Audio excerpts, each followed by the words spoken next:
that we are here again gathered to speak about Jesus. Lord, sabi mo nga, when you speak about Jesus, there's power in your name, there's healing in your name, and there's peace in our mind and in Amen. our life, Lord God. So we come to speak about Jesus in every way, in anywhere, and anyone, Lord God. There would be no barriers, Lord God.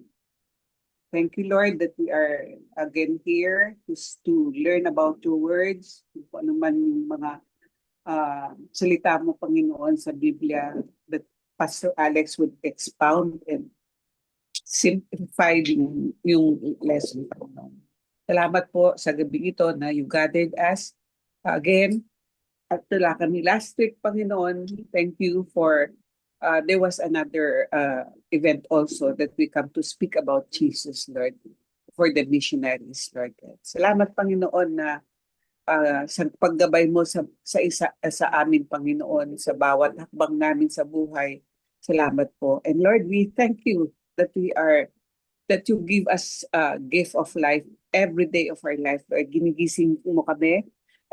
Ito ang pinakamagandang regalo sa bawat isa sa amin, Panginoon. At ngayong gabi ay kami ay we will rest again, that same with the rest that we have last night na binigay mo, Panginoon. Salamat, Panginoon. And as we come to you today, let the word go in, pick our heart, Lord, that we will be changed, that we will become more like you, Panginoon, Christ like you, in character and in all doings, Lord God. Salamat, Panginoon.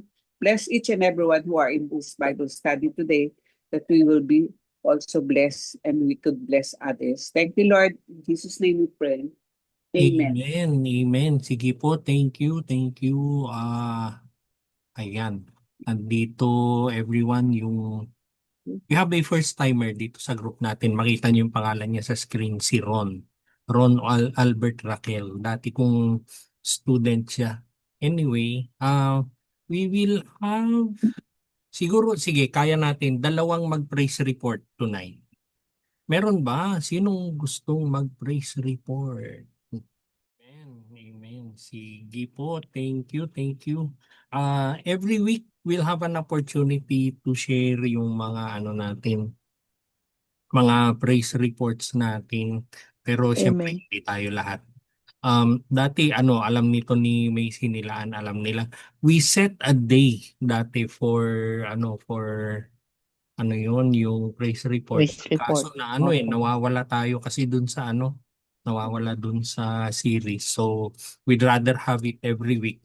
Ganun po. And then, next week, that would be the 27th and 28th para sa Thursday group. We will have praise reports and Lord's Supper. May Lord's Supper po tayo next week. Ayan. So, I will share yung screen ulit. Yun, sige po, yun yung ating yan yung ating warm up, and then syempre nandun pa rin tayo sa series natin on the Book of Acts. Ano yung natapos na natin? Ayan, nasa screen lahat yung mga tinapos natin. We started with anong tawag doon? Challenge, realization. Are we still the Book of Acts Church? Tayo pa ba yun? Tapos tinignan natin yung chapters 1 and 2. 1 and 2, and then the promise and the power. Merong promise, merong power. Bakit may promise? Bakit may power? Yun. And then, we talked about growing in grace. We are growing in grace. Kinuha natin sa chapter 3. Tama, chapter 3. Tapos itong na yung previous natin, yung sinong tinakot mo, bold witnessing. We talked about bold witnessing. Itutuloy natin yung series ngayon, and it is about breaking barriers and beyond borders. Doon naman tayo sa Acts chapters 10 to 12. Chapters 10 to 12 tayo dito sa sa Book of Acts today. Although next week aatras tayo. We will be going to chapter 7. Pag-uusapan natin si Stephen. Sayang naman kung hindi pag-usapan yung sino si Stephen, anong nagawa niya, anong meron siya, and it will encourage us more. Nakaka-encourage kasi kayo na walang nagdadalawang isip. to share the gospel. Kung meron man, hindi siya hindi siya kasing lala ng nung iba. And then, since meron tayong first timer si Ron, dito sa sa Bible study kasi we welcome everyone.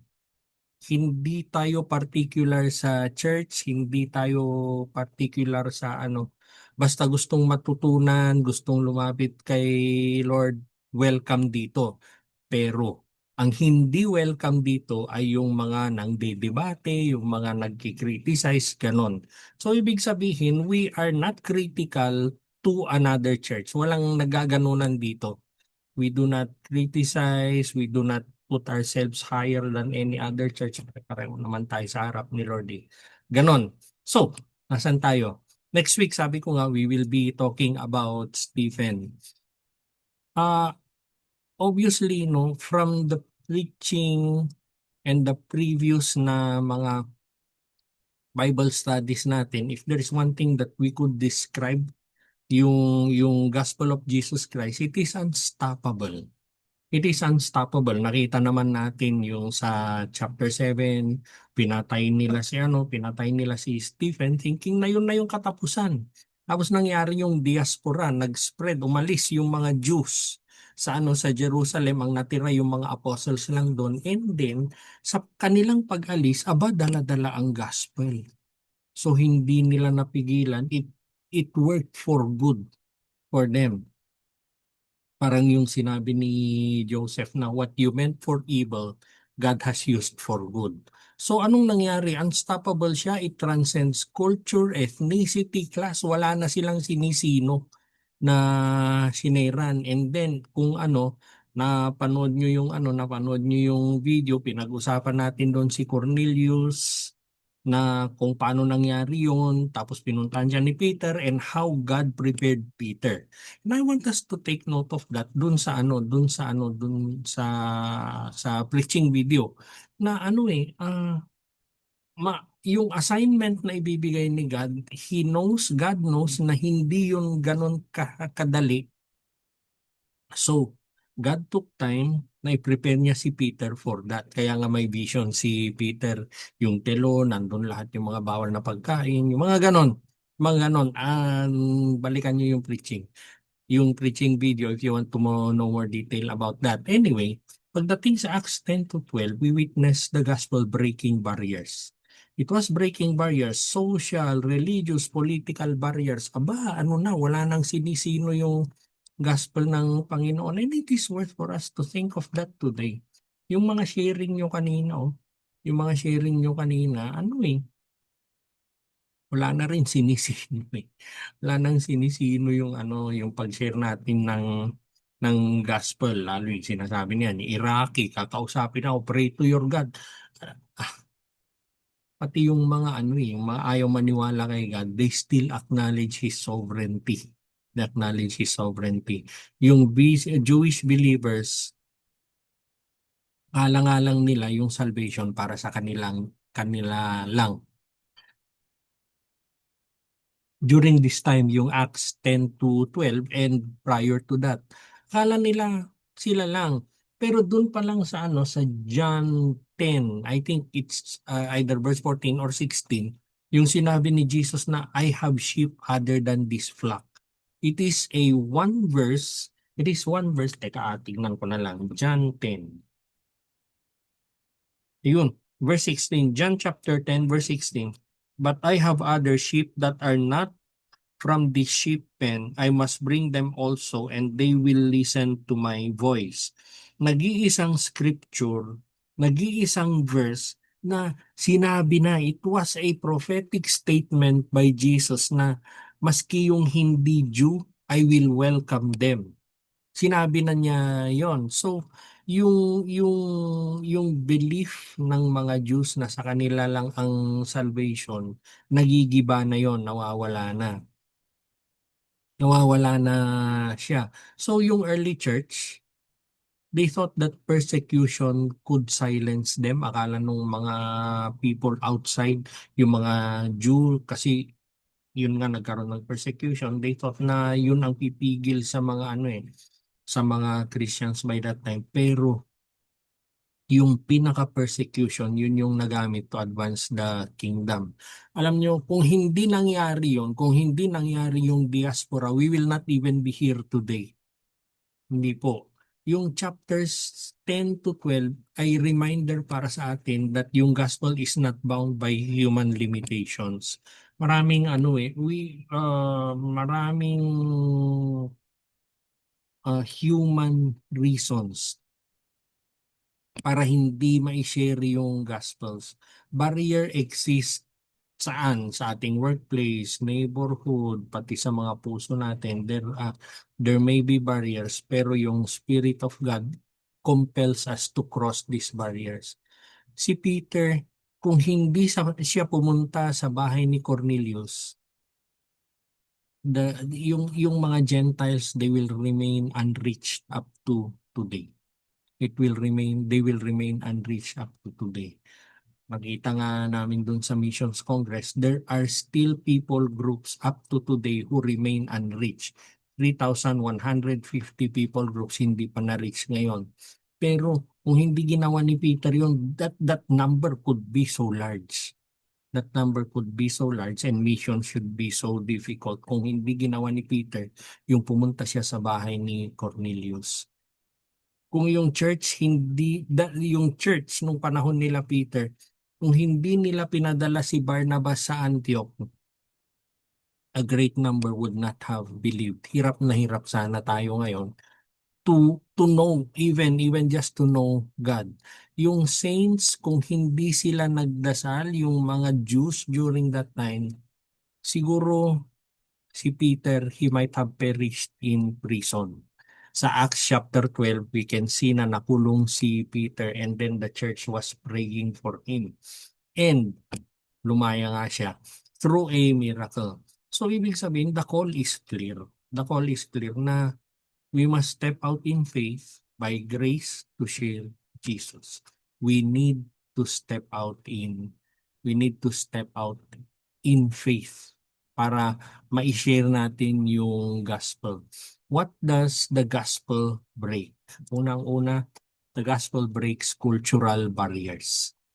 Maraming cultural barriers, iba-ibang dahilan, but the gospel can break all of this. And we will expound more on this later.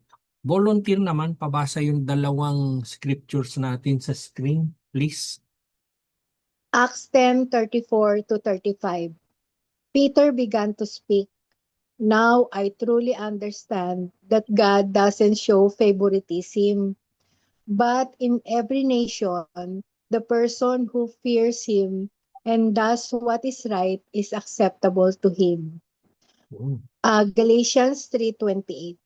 There is no Jew or Greek, slave or free, male and female, since you are all one in Christ Jesus. Amen. Yun, thank you. Thank you, Ma'am Fe. Wala nang sinisino. Unang-una yung Acts chapter 10, ito si Peter, pumunta siya kay Cornelius, tapos nag-share siya ng gospel doon, only to know na yung una, nung nagkaroon siya ng vision, yung may bumabang telon, tapos nandun lahat yung mga ano. It was not an issue of food, it was an issue of Peter being prepared, and wherever God sends us, He prepares us. Pero dito, Jew kasi Jew itong si Peter, and each of us, we have an idea kung ano yung pagkatao niya, and we could have an idea kung gaano siya katatag dun sa sa paniniwala niyang yon. Gaano siya katatag. And then siya yung ginamit ni God, and then after sharing the gospel, ito yung sinabi niya, God does not show favoritism, but in every nation, the person who fears Him does what is right is acceptable to Him. Hindi na issue ng lahi. Kaya nga meron din yung Galatians. Hindi na siya issue ng lahi. Pero the person who fears Him and does what is right is acceptable to Him. It is no longer a cultural issue. It is now a heart issue. Yung vision of Peter of clean and unclean animals, it symbolized God's plan to tear down barriers between Jews and Gentiles, which was a very large barrier then. It was a very large barrier then. Pero syempre, pagdating sa chapter 10 kasi may idea na yung may idea na yung mga Jews na they would be reaching out even beyond yung lahi nila. Kasi dun sa Acts 1:8, di ba? Jerusalem, Judea, Samaria, and to the ends of the earth. Sabi na dun. So, nung pumasok si Peter sa bahay ni Cornelius, Peter declared, God shows no partiality. Sinabi na niya yon. The gospel is for everyone. It is for everyone, regardless of race, culture, background. Sana hindi natin makalimutan tonight yung yung chiner ni Andon sa warm-up na pati Iraq. Ibang lahi na to eh. Ibang lahi, ibang Diyos, pero kinilala nila yung Diyos natin. Ganon din yung kwento ni Jonah dito sa Bible. Yung mga kasama niya doon sa barko, may kanya-kanyang Diyos eh. Tapos gusto nila yung Diyos natin. Even those who refuse Jesus acknowledge His sovereignty. Yung prejudices natin, whether they are cultural, economic, or personal, must yield to God's mission. Ibig sabihin, nangingibabaw yung mission ng Panginoon. Huwag nating payagan ang fear, ang tradition, ang prejudice to keep us from reaching others. Huwag po. So, para sa atin, we can step into places we never imagined and trust the Spirit to work. Kung dinala ka doon ni Holy Spirit, think of where you're working today. Yung sinare ko kaninang umaga na prayer devotion kaninang umaga. Kung saan idadako ng Panginoon yung mga paa mo, yun yung mission field mo. Where are you today? Where are you today? Tingnan niyo yung sinasabi ni Macy kanina, ospital eh.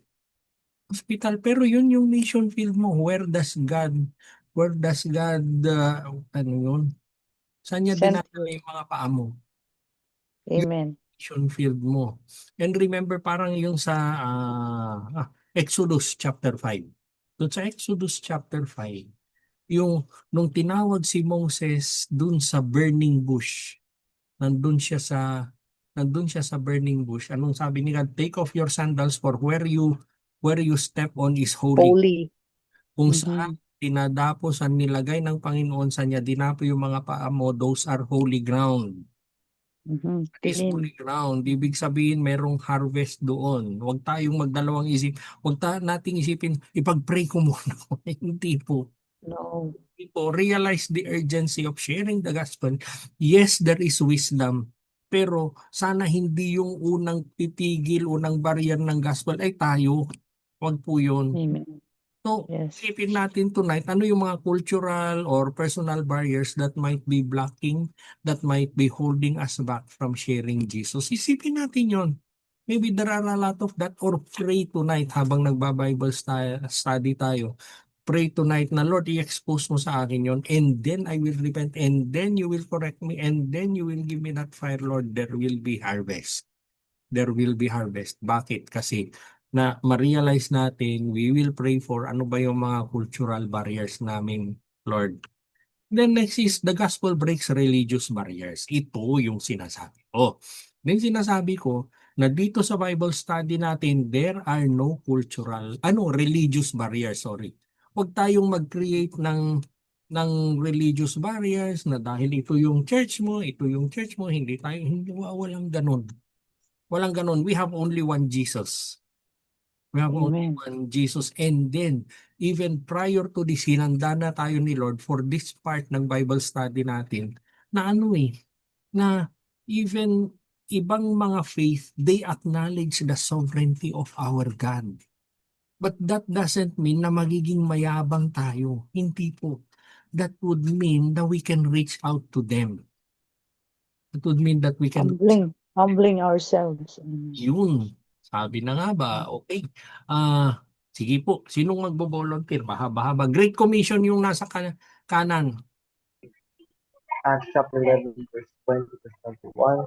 For there were some of them men from Cyprus and Cyrene who came to Antioch, and then to speak to the Greeks also, proclaiming the good news about the Lord Jesus.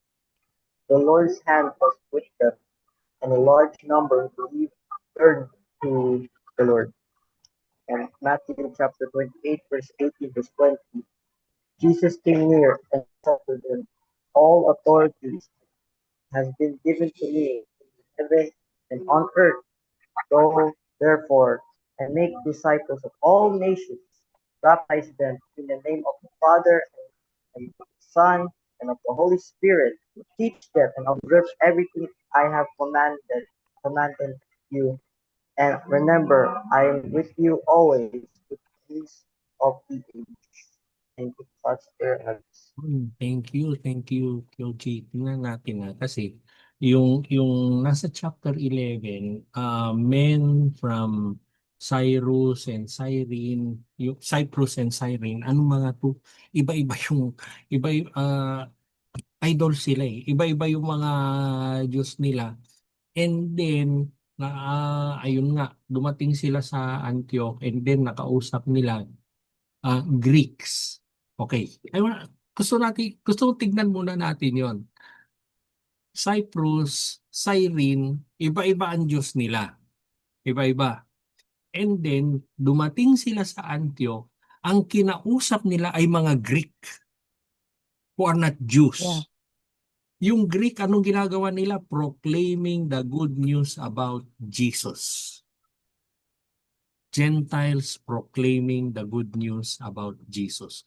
Wala nang religious barriers para sa kanila.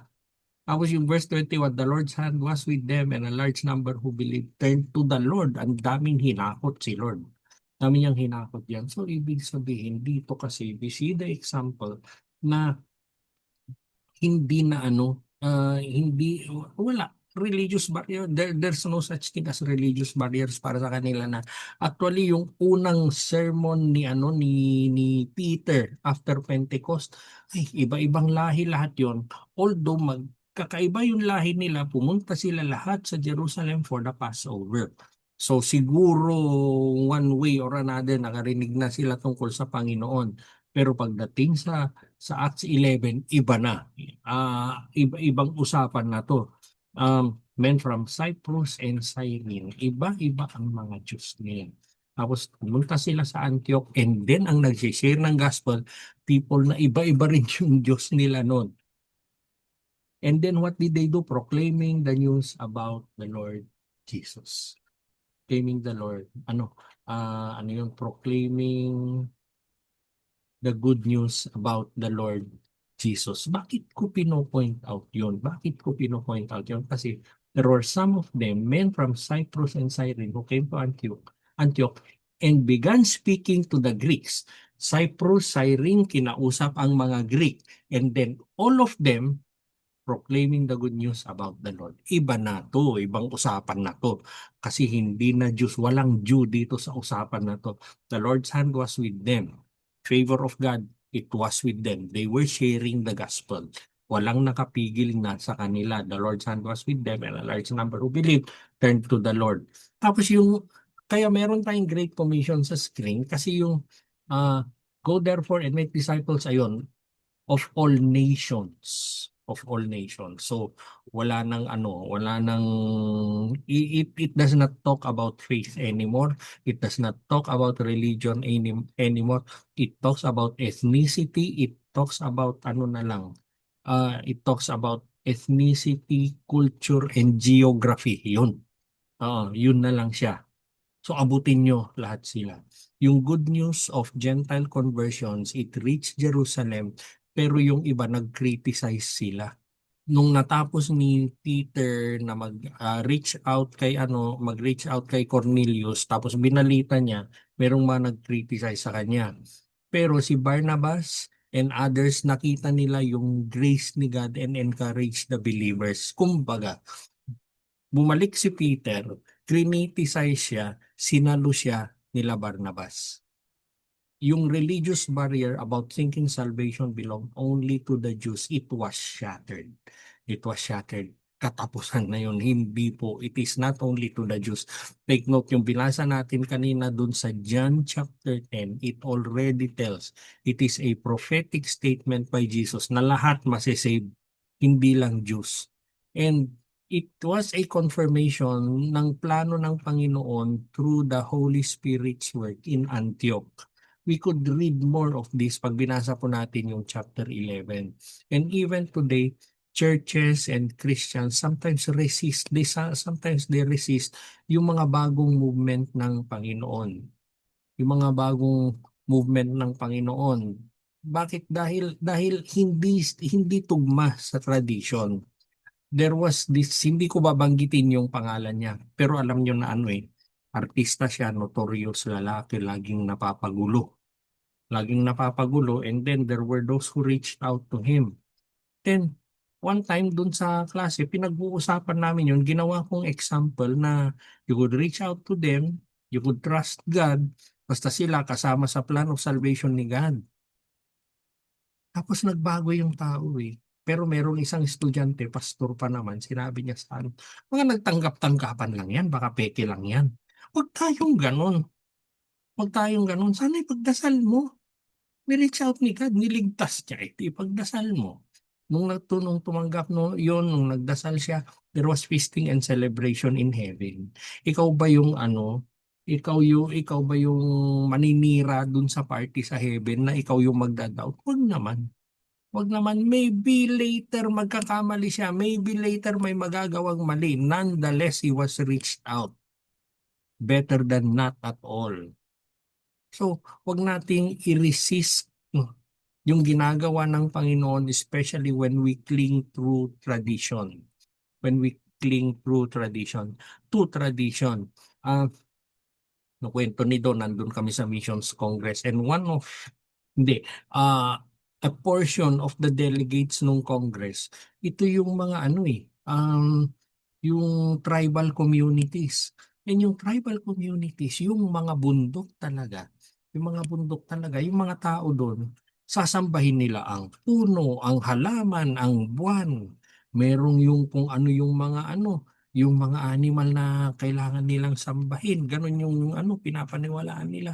Nagtiyaga yung mga nag-reach out sa kanila na mga domestic missionaries. Nagtiyaga sila. Tapos from their group, from their community who were sinasambangan nila mga puno, halaman, buwan, araw, ganun yung mga sinasamba nila from their own community. Nagkaroon ng mga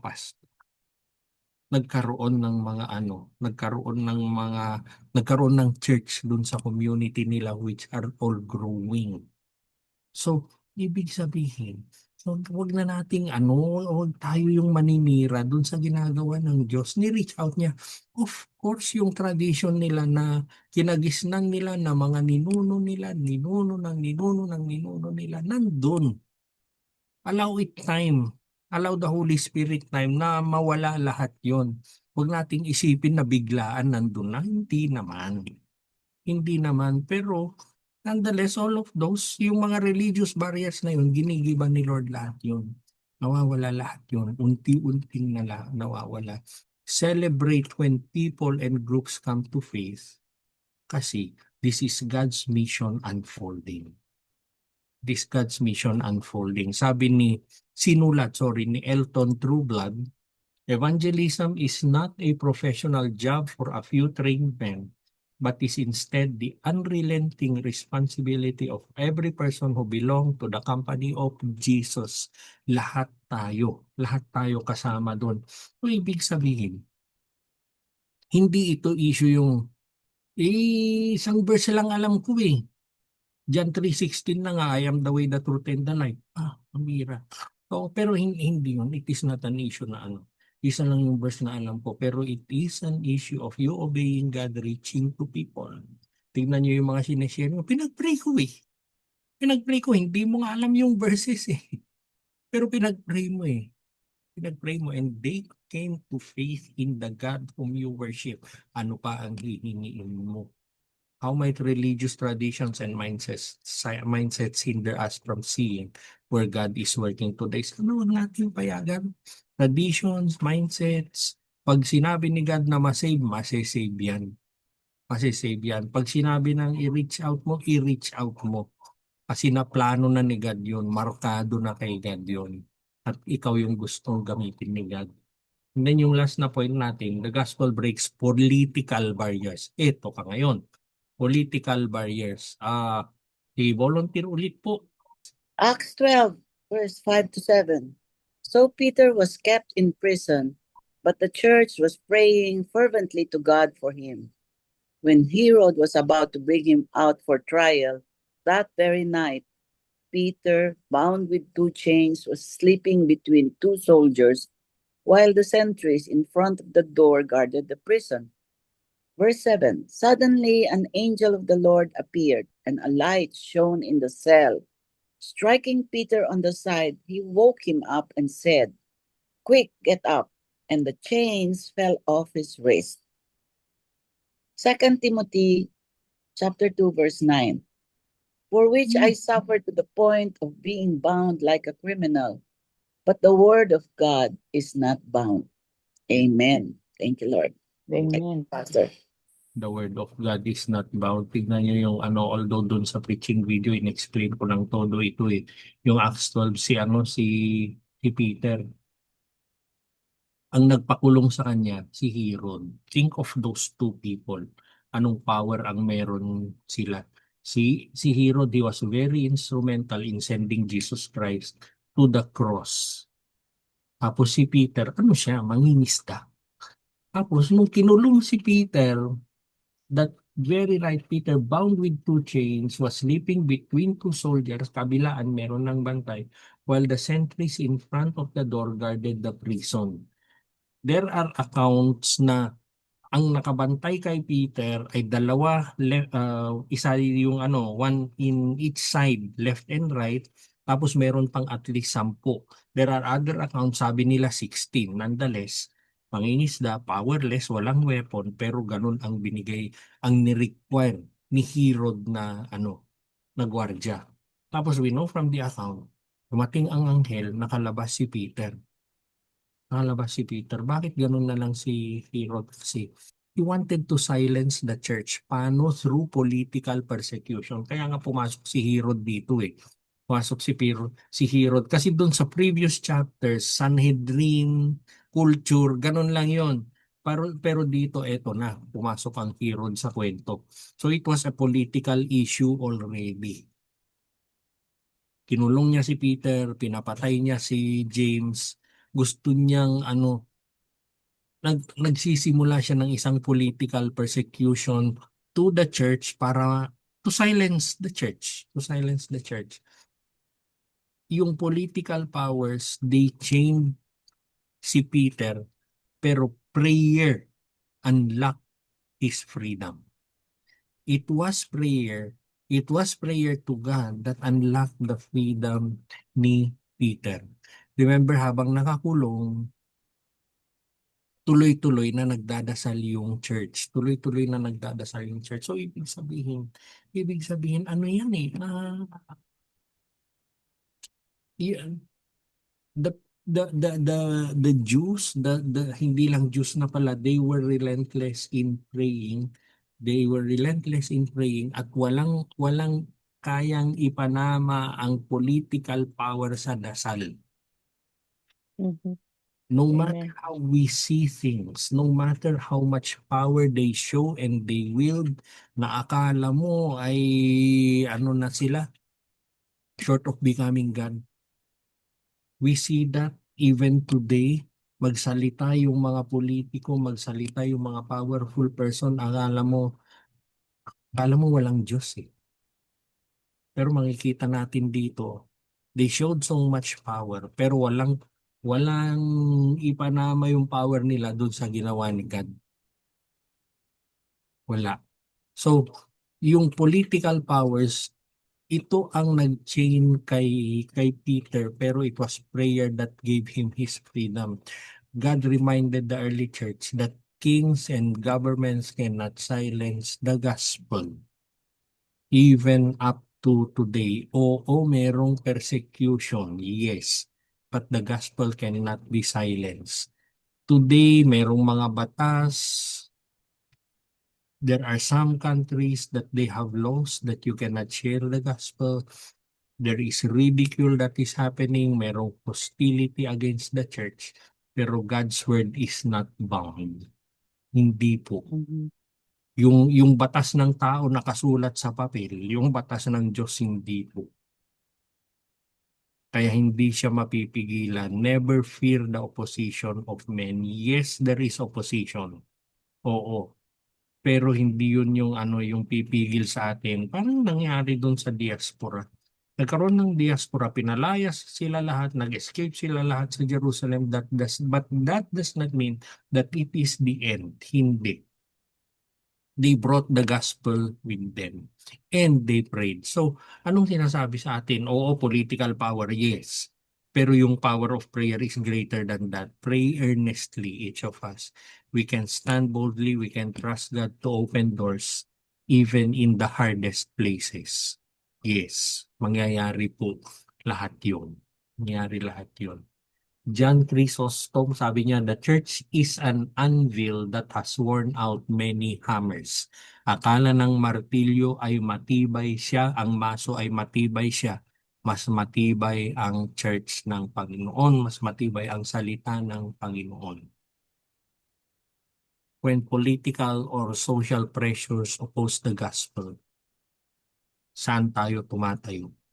Do we shrink back or do we press forward? Do we press forward? Alam niyo ba na merong merong bill na hindi gumagalaw sa Congress natin na itigil ang pag-share ng gospel, itigil yung yung freely to talk about God. Merong merong nag-file ng ganun, nakalimutan ko, dalawa silang congressman na ayaw nilang ipashare yung gospel, pinapatigil nila yung mag-pray sa school, pinapatigil nila yung mga school may cross, yung mga ganon, anything about God, ayaw nila sa schools, ayaw nila sa government buildings, ayaw nila sa mga kalye. Merong nag-file ng ganon pero hindi gumagalaw. Nonetheless, we still have to pray for that. May makaalala Yun. So, nung sabi natin, the gospel breaks cultural, religious, and political barriers para sa atin. And then, meron tayong we have much time, Louis. We have time para sa ating yun. Pwede tayong mag-breakout room ng 15 minutes. Where is God calling you to step out and break barriers for the sake of the gospel in your environment? Saan ka pinapadala ni Lord ngayon?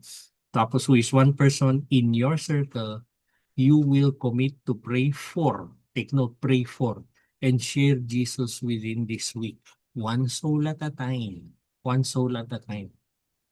Tayo mag-alala. Which part of our Bible study or the preaching video had the deepest impact on you? Ayan po, Tita Do, did you? So, ito na po yung ating breakout rooms. Yun po. Amen. Sige, I'll share the screen again. Excited tayo lahat ikwento yung mga missionary stories natin. Anyway, I hope it was worth your time tonight. Pinag-usapan nga natin what the gospel can do and many more. Sabi ko nga yung topic natin tonight is complementary dun sa sa preaching video. You'll know more kung mapapanood nyo yung preaching video. Yung pinag-usapan natin ngayon? The gospel is unstoppable. It is unstoppable. Bakit? Kasi yung Spirit of God is unstoppable. Behind every effort to share the gospel is always the Holy Spirit. Yung Acts 10 to 12, it teaches us that barriers, whether cultural, religious, or political, cannot hinder yung pag-advance ng kingdom ng Panginoon. Pero, yung greatest barrier, as we might know, is often hesitation. Tapos pag sinabi nating hesitation, ang daming factors yan You know your past, you know your capability, you know everything about you and around you. Pero sana, we will put it in the hands of the Holy Spirit. Kasi yun nga, pag inarap ka ng Lord sa isang tao, you can be very sure that He has equipped you for that. Yung kwento ni Peter bago siya pumunta kay Cornelius. Peter had to step into Cornelius' house. Barnabas had to encourage yung Gentile believers and the church had to pray. Pray without ceasing para kay Peter. Pero one lesson dun sa nangyari kay Peter, di ba the church, they were all praying. Tapos nung nakarating na siya, nakalaya na siya, nakarating na dun sa lugar nila, kumatok. Then there's this lady named Rhoda, binuksan niya. Sinilip niya yata. Nakita niya si Peter, what did he do? Sinara niya yung pintuan. Pumunta sa loob, sinabi niya, nandyan na si Peter, nobody believed. Pag magdasal po tayo, maniwala tayo sa pinagdadasal natin. Amen. Each step will always require faith, obedience, courage, everything. Kailangan po natin lahat, kaya kailangan natin si Holy Spirit. And ganun din ngayon, we just have to take one step of faith. We take one step of faith. Hindi, sabi nga natin, hindi, anong tawag doon, hindi bara-bara. Lahat ng pinapagawa ni Lord may plano. And yun din yung gusto niya sa atin ngayon. So by grace, let us commit to share the gospel. Kung saan tayo papadala ni Lord, it is always holy ground, workplace, school, community, or mga tahanan natin, they are all ripe for the gospel. And as we do, the same Spirit who broke barriers in the book of Acts will be the same Spirit who will empower us today. Amen. Amen.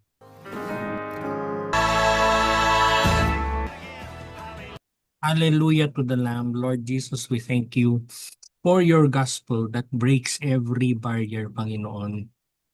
Lord, forgive us for times when we have allowed fear and prejudice, even prejudice to ourselves, Lord, or pressure to silence our witness. Lord, would you fill us once more with your Holy Spirit, the boldness of Peter and the perseverance of the early church. Help us to see those around us, Lord, as you see them, precious souls that need salvation. Lord, we pray that you would give us courage to speak, faith to believe, and love that compels us to go, Lord. May we be faithful to share the good news wherever you have placed us. Thank you, Lord, for each one who has attended tonight. They are blessed, Lord, and bless them more with your spirit, with your grace, with your love. In Jesus' name. Amen. Teacher. Amen. Amen. Thank you. Amen. Thank you, Pastor. Pastor. Thank you. everyone.